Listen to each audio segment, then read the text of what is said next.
Hi, I'm Ben Mankiewicz. Thanks for joining us on TCM. We are in the middle of a night spent watching James Bond try to save the world from supervillains. All part of this month's celebration of the 100th birthday of United Artists. Tonight we're presenting films from the Roger Moore era of the franchise, which went from Live and Let Die in 1973 to 1985 and A View to a Kill. Moore starred in more Bond movies than any other actor inside the official franchise. Moore has 7. Sean Connery 6, though Connery played Bond in a 7th film, Never Say Never Again, but that was from Warner Brothers, released in 1983, so not part of the main line of Bond pictures. The 25th official United Artists Bond film with Daniel Craig as 007 is set for release next spring. With the astronomical success of Star Wars and Close Encounters of the Third Kind, both released in 1977, Bond producer Albert Cubby Broccoli decided to postpone production on the next movie scheduled in the franchise, For Your Eyes Only, and send Bond into space with this film.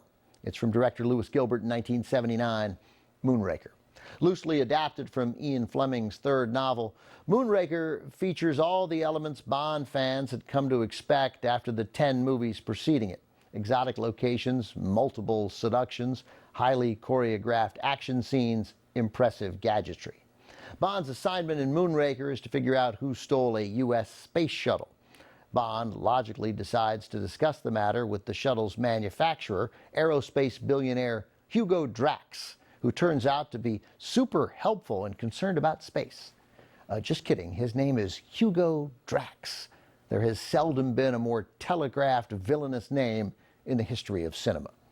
Drax is played by French actor Michael Lonsdale.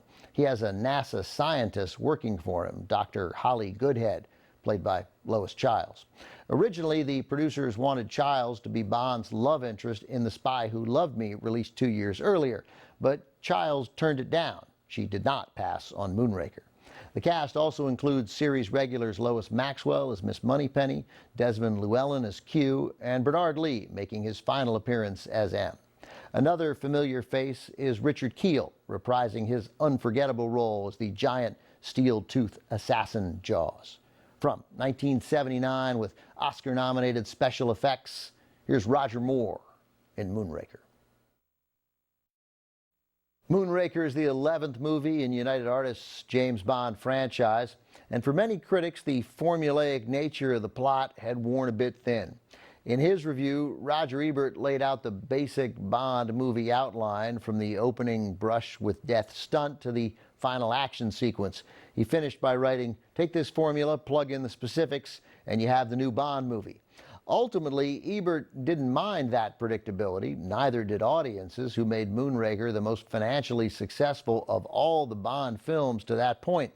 All action movie franchises, of course, follow a certain formula, but fairly or unfairly over the years, Moonraker has been tagged by many Bond enthusiasts, a word I hate, as among the worst of the Bond pictures. The arguments have typically been that a spy, no matter how extraordinary, just has no business, going into space. And admittedly, Bond's space adventure was more a product of the success of Star Wars than adherence to a Bond story that worked for the character. Even though Moonraker was a hit, a big hit, the producers heeded those criticisms and followed it up with a more realistic story, realism relative to Bond. And we have that movie next, though don't watch it with strangers. It's For Your Eyes Only.